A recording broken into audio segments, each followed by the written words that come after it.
So, hello everyone watching. My name is Amanda Bruce. I am the Interactive Media Director for NPM. And Berta, can you please introduce yourself? Sure. I'm Berta Sabrio. I'm the Vice President for Programming and Planning for NPM, and we're really so happy to be here with you guys today. Yeah, we are so happy to be doing this virtual convention Q&A. It has been a long couple of weeks for us in the office. Of course, I think it goes without saying, but I think it's good to say when we start. When we planned for the 2020 convention, I think it should go without saying, we didn't plan to make the entire thing all virtual. This was not our original plan.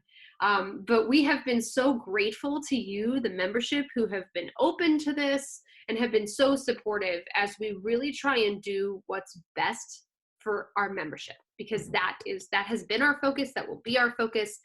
But with that being said, we now have had our feet wet with the virtual convention for a few weeks, and we wanted to sit down with you and talk for the next half hour or so to give you an idea of what the virtual convention is going to look like with a little bit of specifics.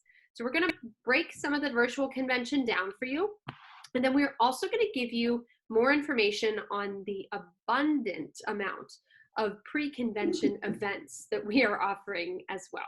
So as we start, forgive me, those who are watching, I am going to be going back and forth. My eyes are going to dart back and forth because we have had some questions submitted to us from you before we start, and we want to make sure that we start with those. So after about a half hour or so, we're going to open it up to more questions. So if you have any questions, you can put them in the chat box on Facebook and we will get to them.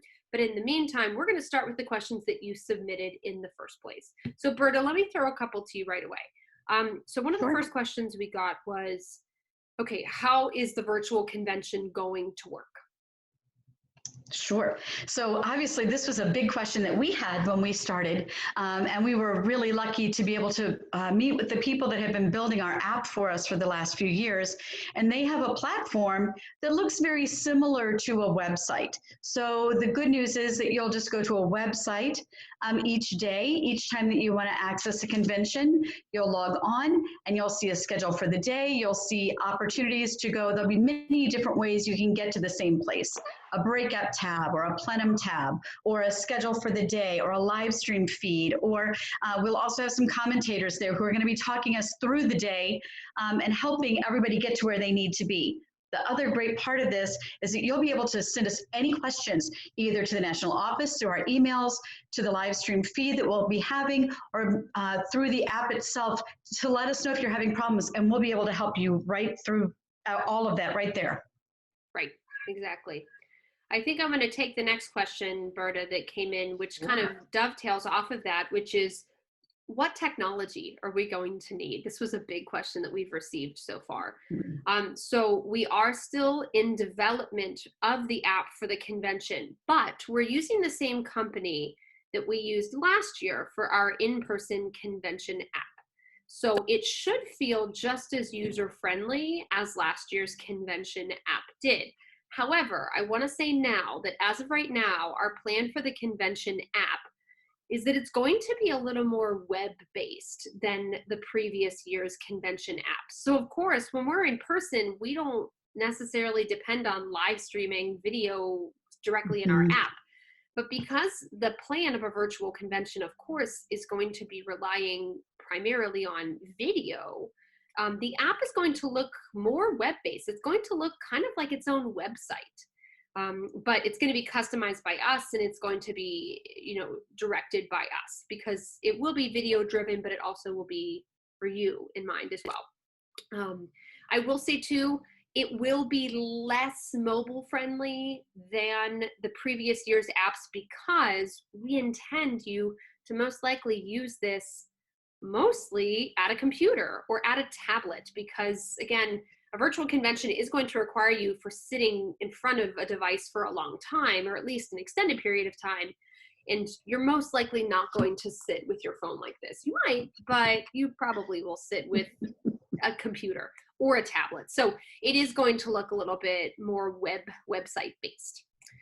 Okay, so let's kind of dig into a really big one that we got, Berta. So the question is, can you give us a day in the life example of what a virtual convention schedule will look like? And how will we work with this in so many time zones? This was a big one. So Berta, do you mind going into this one? Sure, I'd be happy to. So first, I have a little overview of a day. It's not a beautiful graphic, but it'll give you some ideas. But before I share that with you, let me just tell you that dealing with the time zone issue was one of our biggest problems. How do we manage a 10 o'clock East Coast time plenum session when our friends on the West Coast will just be getting out of bed and won't even have had their coffee yet? So you'll notice that we've flipped a lot of times around. The beauty of that also, and the thing that we get to keep in mind, is that unlike a live convention, you can go into the website and access this material anytime you want. So once it's gone live, once we've uploaded it to the website platform, you can access it at any point. So if you miss morning prayer that morning, don't worry. You want to watch morning prayer at 11 o'clock? You can watch morning prayer at 11 o'clock, which is a great plus. Let me see if I can share this screen with you. And we can talk a little bit about what a day would look like. So I apologize, I'm looking the other way, just like Amanda, I have a second screen as well. So all these times are listed in an Eastern Standard Time zone. So wherever you are, take the number of hours backwards. So again, we have some plans that whenever you see anything that says live stream, that doesn't necessarily mean that it's live. It might be a live stream broadcast of a pre-recorded event. So we'll live stream morning prayer at 9:30 on Tuesday. And at 10 o'clock, we will have our live stream broadcasting of our opening event, which will be partially in real time and partially pre-recorded. So we'll do things like, we could not have a convention without roll call. So definitely there will be roll call. We'll be acknowledging all of our attendees from all over the country and actually all over the world. So we're really excited to figure out a creative way to manage that. As you can imagine, we're NPM, we're very creative. We'll see what comes out. Then around 10:45, we'll drop our first morning breakouts. So 4 of those will be in a classroom setting, kind of like this, kind of a Zoom setting where you can interact with the presenter. And then the additional, and I believe on Tuesday that 9, as I'm recalling, 9 additional pre-recorded breakouts will drop that time as well. So at 10:45, you have 13 breakouts to choose from, which is great. 4 of them in real time, 9 of them out of real time. Around 12 o'clock, we'll again welcome our West Coasters. 12 o'clock, we'll drop 2 key changes each day. So again, you have access to those at any time that you want. We'll do a little midday prayer, and then we'll live stream broadcast our mega breakouts, which is great. And then an opportunity in real time to have a Q&A session with the mega presenter.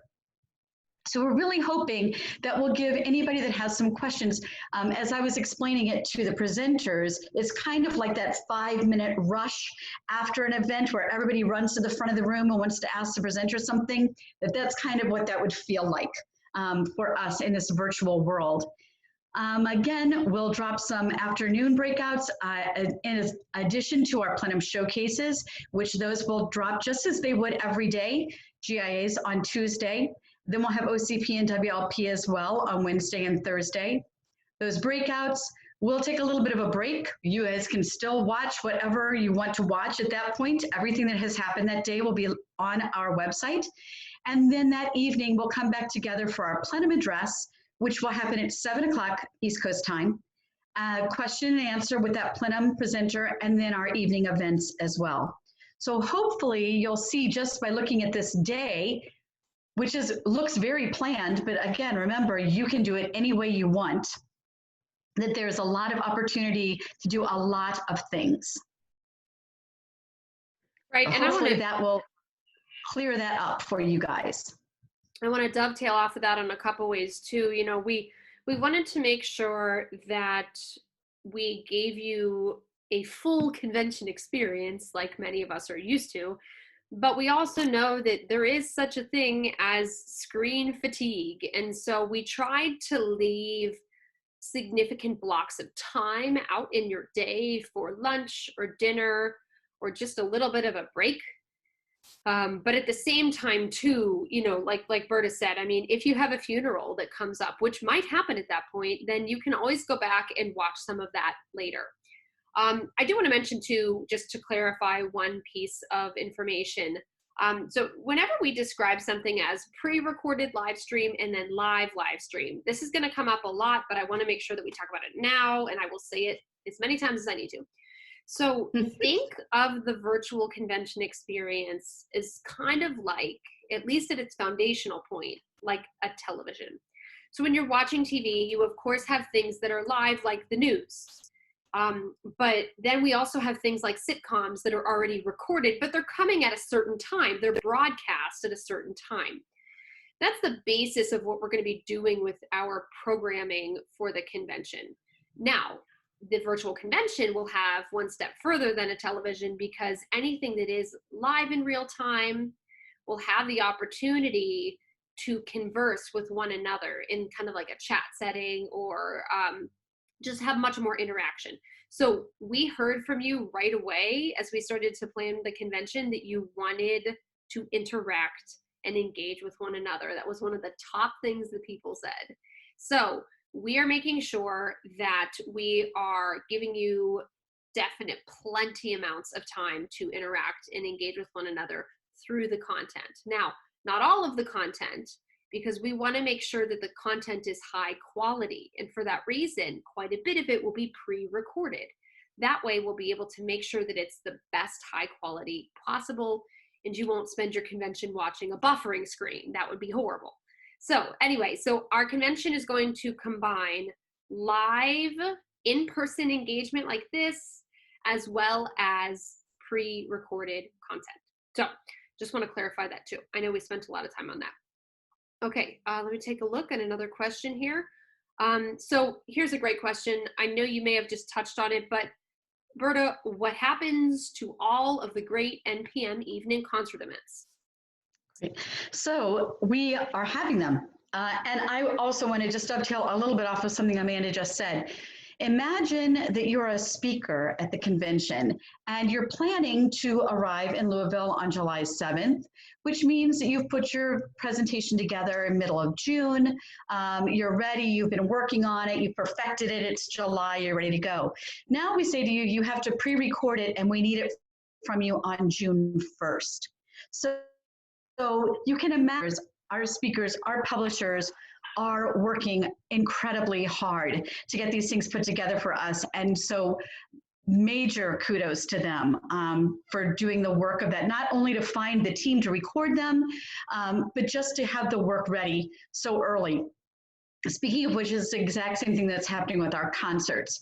And of course, right now in this time of social distancing, it's really hard. It's not like you can get a backline together to get a concert together for us. So a lot of our concerts are going to look different than they have in the past. I think that the quality is going to be just as good and really incredible. We have some things that I think are just awesome. We have 2 organ events. Nathan Laub, who was originally going to be playing for us at the Cathedral. We are still having that concert. He is coming to the Cathedral in Louisville, and it is being recorded there, which is interesting because we've had conversations about whether they can get a little drone in there to get underneath and make sure that they can get the pedal board. And so it's interesting to try. We'll see how that all works out. I'm glad I don't have to record it. Additionally, we'll have Alan Hummerding and David Anderson are going to be doing a concert for us as well, an organ concert from their various locations, and we'll be splicing those together and bringing them together. So a lot like concerts that we've been seeing from our artists' homes, sharing in the As Music Heals series. We'll see a lot more like that. And I think we get to see a really different side of our artists when we have these kind of concerts. One of the events that I'm really excited about is Perseverance, which you guys saw. We featured this piece of sculpture in our April magazine. And the original plan for that piece of sculpture was that it would be available for people to be able to sit down, spend some time with it, reflect on it, and just be quiet and prayerful. Well, it would be very boring to just have a piece of sculpture in a room that you go into virtually and look at all day. So instead, we've built an actual event all around it. The text that's actually included in Perseverance is going to be read with some beautiful harp music. So I think it's just going to be incredible event that we had not intended to do that way. So we've really been creative and again, working really hard. We have a recipe for a perfect night, which we're taking our bourbon tasting that we were having when we were in Louisville, and we will have a video bourbon tasting event with a grocery list for you to get. We'll talk about bourbon tasting, and then Valimar Jansen has a jazz and blues band, and they're actually going to be playing that event for us. So yet another way for us to see an artist in a whole new light. Lots of great things. But just like any good NPM convention, drinking will be possible. Virtually and in reality. That's very true. All right, let's talk about another one here. Let me take a look. Okay, so here's a real question. What about the goodie bag and the piles of free music we usually get to take home? Will we still get some of that, like printable music for workshops and liturgies? Sure. So that's a two-part question. So let me first address the music. So our publishers have really been trying to figure out the best way to manage this. And our expectation is that we're going to provide a PDF or we'll take you to, direct you to another site so you can see the music in a better way. We certainly don't expect that anybody would want to print out 300 pages of a showcase music setting. But if you can scroll through it on your screen, that would be lovely. There's also a lot of discussion among the publishers about making some of that available to our attendees afterwards. So if there's a particular piece of music you'd like to get an actual copy of, as you would have gotten at the convention, that you can write to them, email them, and they'll send it to you. So we're working on that. Additionally, what do we do about the goodie bag? You know, our convention bag is always stuffed with lots of stuff, papers, pencils, pens, bookmarks, sticky notes, you name it, we get it in our convention bag. And while we can't give you guys those same kind of tactile things, Amanda has done this great job of creating a virtual goodie bag for us. So all of our vendors are going to be giving us links, information for ways to access those things. So there will be plenty of things for you to share. So don't worry. I don't think you'll be bored, and I don't think you'll feel like you were shortchanged. No, not at all. No, it should be good. All right, let's talk about pre-convention events. So of course, usually in an in-person convention, we have pre-convention events. A lot of the times they take place on the first day. For example, they were supposed to take place on Monday, and they usually were supposed to take place most of an entire day. What about pre-convention events? So not everything that we were doing is going to translate well into a virtual experience. For instance, the Handbell Festival. No way for us to do that virtually. There's just no way. We're hoping, though, that we'll be able to postpone that and maybe be able to come together for a festival in Louisville, maybe in the winter. So there's a lot of discussion to bring Michael Hellman in for that. But some of our events we felt could easily transfer. The first one is actually one that's happening next week, and that's the Women's Retreat. And that event should have taken place over about a 6 to 7 hour time frame. Knowing that a live experience when you're sharing and sitting next to your friends is different than when you're sitting in front of a computer, we have transitioned that into a 3-day event, 1 hour on Thursday, 1 hour on Friday, and 2 hours on Saturday, that the team has put together. And they have been so creative and just have come up with some wonderful ways to share music and prayer and lots of reflection time. So I think that that's going to just be great. That's going to be our first one. So we'll really get a good opportunity to see how it works. The DMMD retreat will also be done beforehand, which also allows anybody who is a member of DMMD who has not been able to attend a DMMD retreat in the past to come to that, which is really awesome. And if you aren't a DMMD member, but you've always wanted some more information about what they do, who they are, why you might want to join, you can also attend the retreat. Just go to the website and register for it. It's free for DMMD members. I believe it's a $40 charge for non-members. We're also going to have our Praying with Chant Institute, June 13th, 20th, and 27th, with some learning opportunities in between each of those. They'll be giving us some homework, and that is actually going to come to us straight from St. Meinrad. with our brothers there and Sister Jean, who is going to be leading that. So I think that's going to be a wonderful opportunity for us to learn a lot more about something that we're interested in. The virtual organ crawl and the Holy Land tour are both happening. In fact, I believe that they're doing some recording today for those. So you'll have an opportunity to see some great churches in the Louisville area, and also to learn about the Catholic and Christian heritage and history in the Holy Land tour there as well. We're also going to throw those out with some suggestions that we come together. Those are going to happen. I believe that both those events are going to be evening events. More about the time for those will be coming soon. But also suggesting that maybe you get a recipe from one of our Louisville recipe books that the local committee is putting together for us, and get together a group as is safe and watch those together and experience that in that way. I'm here. Yeah, I'm here. Sorry, I'm here. Good. Thank you. Thank you for the props on the graphic. Clearly, we have a lot of events going on, really. We have so much. I have to give a shameless plug to the technology distance learning session, which is June 1st, 2nd, and 3rd, because if you are one of the many churches that is trying to figure out what to do technologically going forward, we're not going to make the entire presentation COVID-19, if you will, but we are looking at how going forward you can plan for your music ministry, hoping you'll be in person, but planning with a plan B in mind at the whole time. So we're going to talk about a lot of technology. I'm really looking forward to that. So clearly we have a lot. All these events will be up as Facebook events as well. So you can RSVP on Facebook, and it will also be in the website very soon. So plenty to do. Let's take a look at a couple more questions. And I do see you guys are putting questions in. Excellent. We will get to as many as we can. Okay, let's talk a little bit about registration before we open up into other questions that I'm seeing on the chat. So what's the registration deadline if we want to register?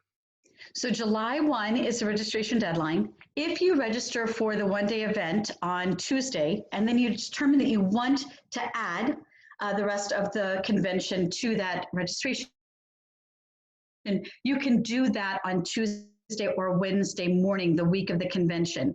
You can imagine that getting all of our access codes to everybody that registers takes a little bit of magic. So we want to make sure that with that July 1st date, we have plenty of time to get that to you. Okay, great. Now, let me ask you this too, though. We do have a special registration promo going right now for those who register by June 1st. So can you talk a little bit about that? Sure. So what we've decided, I'm just pulling this up. I want to make sure that I quote this correctly. We're going to have two. So if you let's talk about different levels of registration. You have a few opportunities for levels of registration. You can take a limited registration, which is similar to what you would normally do if you were attending a convention. So that limited registration gives you access to all convention events from July 7th through July 10th.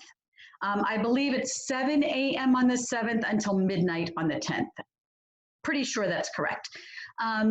If you were to take full registration, that gives you access to everything about the convention from July 7th until September 15th, which means that once everything is done, and we've packed up the box and all of our content is up on the website, you can go in and visit and watch whatever you want. You see a breakout or a workshop that you desperately want your choir to see when you get back to rehearsal. Here's an opportunity for when your choir is together, you open your laptop, you log into your portal, you open it, and you guys watch that together at a convention, at your rehearsal. Great opportunity. Go back and rewatch something, rewind, get more information, watch all of those breakouts that are offered, all of the concerts, all of the megas, everything. 1,700 hours, I believe, is what we determined from opening to closing. If you register by June 1st, you also have access to Throwback Thursdays, which are happening October 8th and November 12th. And on those days, you'll be able to go back in again to watch something that you hadn't seen before, or we're also going to have new content on those days. I know already in October, we have 2 new GIA sessions that will be offered. And in November, I know we have 1 new GIA and at least 1 OCP that have currently come up. So things that they didn't think would transfer well to being recorded too early. So we could record them a little bit later and offer those a little bit later in the time frame. So I think it'll be very fun to see what kind of new information comes up on those days. Mm-hmm. Yeah, I think so too. Okay, we have one more question before we open up. We do see your questions. We're going to answer as many as we can. So feel free to continue asking them in the chat box on Facebook. We're going to get to as many as we can.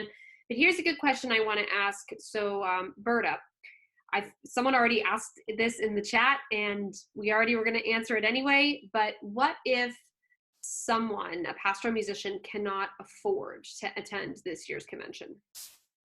So we have lots of scholarship opportunities. We recognize that situations are different from everybody.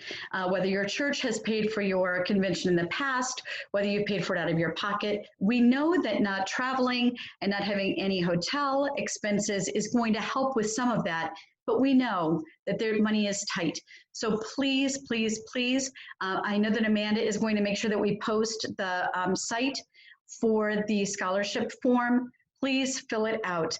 A number of people who would have had credits this year that had things that they bought, such as a t-shirt, etc., have already asked that we put that credit money right into scholarship opportunity for people that wouldn't be able to attend. So lots of our fellow members are supporting you, as is the association, to be able to get you to this convention. So please, please apply for scholarship. And I want to just double back on that too. It's been very inspiring on the staff to watch how many of you have already stepped up to support another NPM member anonymously who maybe will not be able to afford. So thanks to you, and we are going to be able to support as many people as we can with full or partial scholarships for convention membership this year. We will be sharing that as well on our end. We will put it on the website. We've already put it up once on social media. We will continue to put it up on social media. So, all right. Okay, here's a question. This is great. We'll start with just this one right here. Someone just said, will the pre-convention events be available afterwards? So yes and no. So if you are attending the Organ Crawl or the Holy Land Tour, those may be available at a pay-per-view rate later. Those were all additional cost to attend. Same thing with the DMMD retreat. I believe that we're going to post DMMD retreat on the DMMD side of the member portal. So if you are a DMMD member, you would have access to that. As far as technology and the Women's Retreat and the Chant Institute, those are going to be things that we're going to have to wait and see what kind of requests we have for them. And if we have enough requests to manage the rebroadcast, we would do those as a rebroadcast event. And we would be able to, well, we would still have to collect some type of fee for those out of fairness for those who had paid. And additionally, for any additional costs that we would incur, we would certainly make those available as we could. Okay, great. All right, so we're starting to open up some questions from you all. I want to just take a couple minutes here. Here's a question here. Are you thinking about networking Zooms without presenters at all during the convention? Kind of like a less formal way for members to talk with each other. Yeah, really, really good question, and something that we're really looking at. We know that in our exhibit hall, we're going to be able to have one-to-one chats for anybody that goes into an exhibit and wants to speak with a representative of the company. So we know that we have access to that. We do have our classrooms are set up very similarly to Zoom. And our hope is that we can keep some of those open so that we might be able to offer if a chapter wants to get together or if an interest section would like to meet. When those requests come into us, we're going to try to assign those rooms as they're available and make sure that there's somebody there that can help moderate them, monitor them, keep them safe, because unfortunately, as you all know, Zoom is occasionally being bombed by uninvited visitors. And so we want to make sure that we keep our membership safe that way too. If you have something in mind that you would like to have an event that you would like to have specifically, please email me at berta@npm.org. let me know what you're looking for, and we'll try to get something scheduled right away. As long as those rooms are available, we'll make them available. But once they're full, it's kind of like having a meeting room at a convention. Once the rooms are full, we don't have anywhere else to put you. Okay, good. You have to forgive me, everyone. I wouldn't be a Zoom call if my dog didn't decide to bark. So forgive my dog right now. So here's another question coming in right now. What are your expectations for virtual registration in terms of sharing access? Is pricing per person or per screen, or do you encourage small watch parties? What about that? So what will happen is that you'll have one access code, and honestly, we can't really govern that. So if you want to watch with your staff, or you want to watch with your choir, or whatever is appropriate and safe at that point in distancing world, if you want to gather around screens, we encourage you. Our experiences, our hope is to educate and touch as many lives as we can. So if you want to bring some friends together, that's tremendous. We also have some great pricing strategies for group pricing, a little different than we've done in the past, not just for chapters, and also pricing for parish memberships. So check out those pricing options as well for those of you that can't be around the same screen. Great. Okay, I have another question here. The question is, I received an email earlier about the women's retreat. I had paid for the retreat along with my registration back in March. Is this the retreat I paid for? Yes, this is a retreat you paid for. And so a couple of things are going to happen. One, I believe that those retreats, I'm not working on that side of the whole details for the convention, but I believe that those retreats are just going to transfer directly over. And you should be receiving, if you had already registered, you should be receiving an email later today letting you know that yes, indeed, you are registered. Here are the times, here's what's going to happen. And then anyone that has registered for the retreat next week will receive an email from me probably on Tuesday with all the information that you need. We have a little retreat packet that will be coming your way, things that you might need for the event, as well as your credentials to get into the room, etc. If you have further questions, don't hesitate to reach out, and we'll do what we can to find out what's going on with your registration. Great. All right, we have another question here. This is just a follow-up on the scholarship. When and how long can I apply for the scholarship? Ooh, that's a really good question. Amanda, do you remember if we put a deadline date on that? We did. Hold on. Keep do you remember what it is? You're stumping us. I know. I should know this. We've just had so many dates. Let me pull it up. I do know that registration or the application is open. I do know that. But let me just quickly look. Thank you for stumping us. We've had, I don't want to just say the wrong thing. That's all. Hold on, let me see. Okay. The convention scholarship is until May 31st.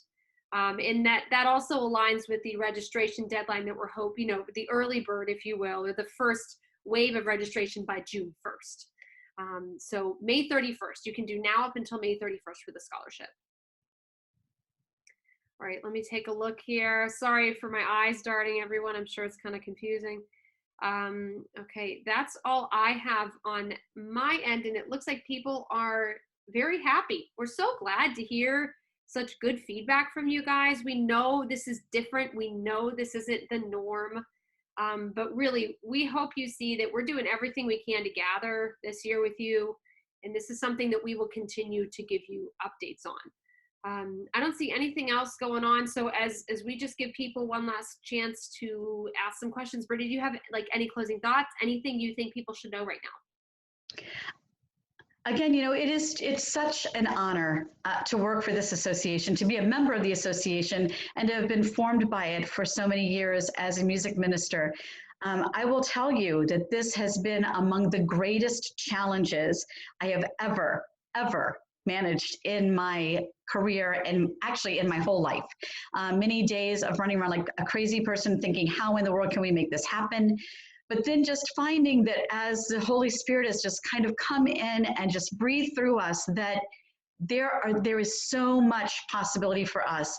And just even watching where we went, Amanda, do you remember in March when we did the Faces of Ministry, our first big Zooms together as an association, and people were coming into the classroom and you would hear cars passing behind them, they're making their dinner, the television would be on, and they'd be saying, I don't think they can hear me, I don't think, and just even from then, the level of ability that we have gained as an association to make this happen gives me complete confidence that this is going to be a great event. And I don't want to pretend that there will not be glitches. And I don't want to pretend that there won't be things that go a different way than we might have planned. But I am so confident that it's going to be so wonderful for all of us. And it's going to give us the opportunity to get to recover from what we've all been going through and suffering through and being together. Even in this room, I can't see you. I can't even see your comments. Just knowing you're here with us, it makes me feel so wonderful. And I too, I want to just reinforce that and say, if you were on the fence, I'm reading comments right now saying that they were on the fence and they're feeling better already. We're so glad to hear that. We encourage you really to consider holding your reservation or your registration if you're already registered, or registering for this year's convention, because at the very least, it is, I think, so needed this year in particular because of our stifled interactions with one another, our stifled chances for gathering. And again, honestly, I'm going to miss being in person, but this is such a good alternative. I have such faith in this alternative that I really think it's going to be excellent. So we do have one more question. Actually, you know what? I'm just going to give, this is a little follow-up. There's a woman here asking more about the women's retreat. And so Mary Ann in particular, Mary Ann, if you're watching this right now, just do us a favor, email us in particular. We're going to sit down and meet and figure out your women's retreat information with you, because we see that you're asking. So email us, Mary Ann. My email is amanda@npm.org and Berta's is berta@npm.org. So email us. We're going to take care of you. We're going to take you on that. But anyway, please consider registering early so you can take advantage of those Throwback Thursdays later on in the year. If you have any other questions, let us know. We do hope, if this helps, let us know. Give us some feedback. And if we need to, we'd be happy to do another one like this in a couple weeks once things continue to transpire. Great. And Amanda, it just occurred to me, I wanted to let you guys know too that one of the things that Amanda and I have been working on really hard is we're trying to get a sample page of our website set up so that you'll actually be able to kind of see what the convention experience is going to look like. And to that end, we have 2 events that we're going to be pre-releasing, so people will have an opportunity to experience them. The first one is actually coming this Thursday, and that's a key change with Liam Lawton called Unpacking the Rosary. And that this week we're honoring mothers. On Wednesday, Lorraine Hess, I know on Ministry Monday this week, Amanda did a great job of looking at some mom ministry teams, which was really incredible. And then tomorrow we have Lorraine Hess offering a By Grace concert for us at lunchtime. I think that's 12:30 Eastern time. And then on Thursday, our Thursday Thoughts at 3 will be Liam Lawton Unpacking the Rosary, which will be an event that will also be in the convention on demand site. Amanda will also be meeting with Sandy DeMasi, who is one of our mega presenters. She was featured on Ministry Monday a couple of weeks ago, and we're going to get that mega recorded early. So again, you guys can really have an experience of what that's going to look like and how you can interact with it as well. So be watching for that too. Right, exactly. We do plan to give you some content in advance so you can feel the website or feel like the virtual convention app website, get a sense of how it will be, so you feel very confident about the technology way before the convention. So we are going to release some convention stuff early. So. Great. All right, listen, everyone, thank you so much. Your comments have been great. I'm so glad to have you all on with us. Please continue to pray for us as we work for you, because that is really what we're doing. We're doing everything we can to serve you, and I'm excited. I'm excited about the convention. I am. Thanks so much for your time. If you have any follow-up questions, feel free to let us know. Otherwise, just continue to check out our website and social media, and we hope you will register and join us for the convention this year. Thanks everyone so much. Take care. Thank you guys. Have a great day.